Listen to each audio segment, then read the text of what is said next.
On a beaucoup parlé des COP pour le climat, mais saviez-vous qu'une conférence cruciale s'est tenue la semaine dernière à Nice pour nos océans, l'UNOC, conférence des Nations Unies sur les océans. On revient aujourd'hui sur ce qui s'y est passé avec un spécialiste. Valentin, consultant en transition environnementale, est présent lors de cet événement en tant que bénévole pour la fresque Océane.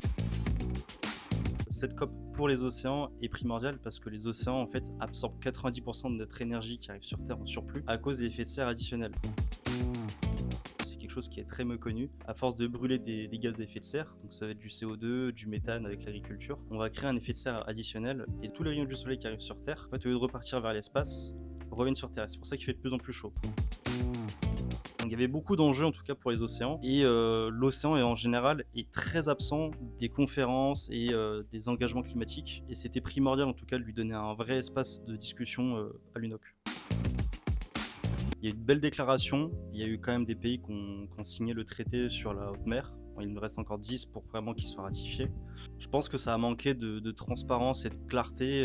En fait, l'événement était divisé en deux. Il y avait la zone baleine pour les citoyens et la zone bleue pour tout ce qui est politique et politiciens. Et le problème, c'est que tout ce qui était ONG et associations était coupé en tout cas de cette zone bleue ou en tout cas avec des accréditations assez limitées et même les citoyens n'avaient pas accès à ces débats. Mais je pense qu'il n'y a pas eu assez de sensibilisation sur ce qui se passait vraiment.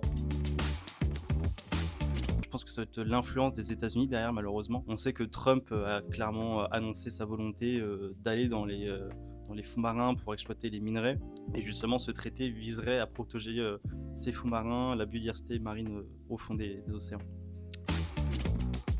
D'un point de vue citoyen, je trouve que c'est super bénéfique parce qu'il y a quand même un gros événement autour de la baleine. C'était un espace où il y avait beaucoup d'ONG et d'associations comme la Fresque Océane qui ont été présents. Il y était quand même 120 parties civiles pour justement sensibiliser les citoyens aux enjeux des océans. Après, forcément, sur le point de vue politique, on a eu beaucoup de belles paroles pour pas grand-chose. Et on a d'ailleurs beaucoup d'ONG et d'associations qui ont regretté justement ces paroles un peu vides de sens.